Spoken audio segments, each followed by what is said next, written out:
We had a chance to sit down and talk with Soo Greyhounds head coach Drew Bannister about his first year behind the bench and the upcoming OHL playoffs. In part two of our conversation, we talk about the postseason.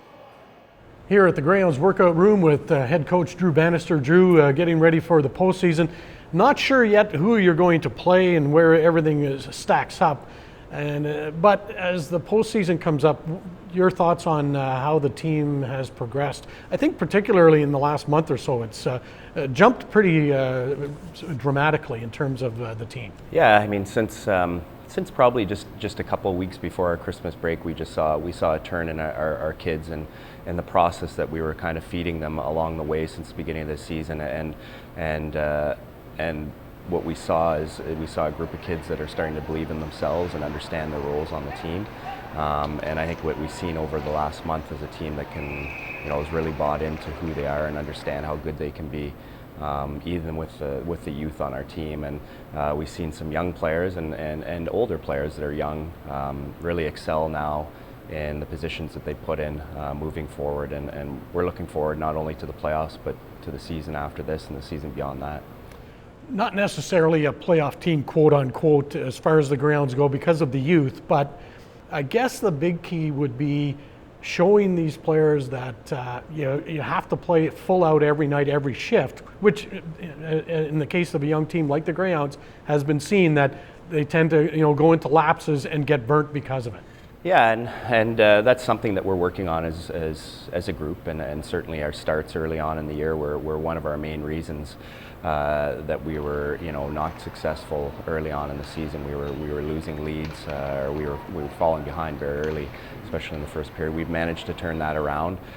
There is some inconsistency in our play, and we understand that. And the way we ask our kids to play or allow them to play too, we're going to have some hiccups. But again, we're a young group. We're teaching them. They're learning quickly, some more quickly than we thought we were, and I think that's why we're where we are right now. And again, I think moving forward into the playoffs, we're obviously looking forward to the challenge that'll be faced.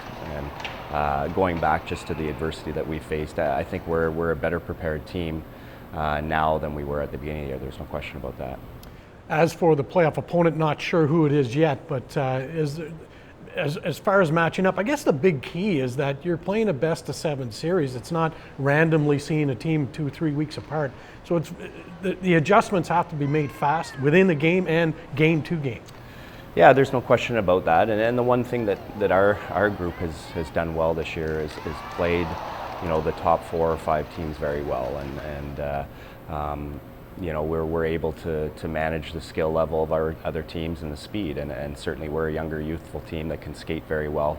And that's one thing that we're going to have to learn as we go through the playoffs here, is how to manage hockey games as a group, the highs and lows of the playoffs, and certainly, like you said, the day-to-day kind of combat of the adjustments that have to be made, and the players have to be able to make those adjustments as we go, and certainly being able to play against high-end teams, night after night. Okay, thanks for guesting with us, and all the best for the Greyhounds in the postseason. We'll be watching, we'll be here. Thanks. Be sure to stay tuned to Shaw TV for all your Greyhounds coverage. I'm Jim Fitzpatrick for Go on Shaw TV.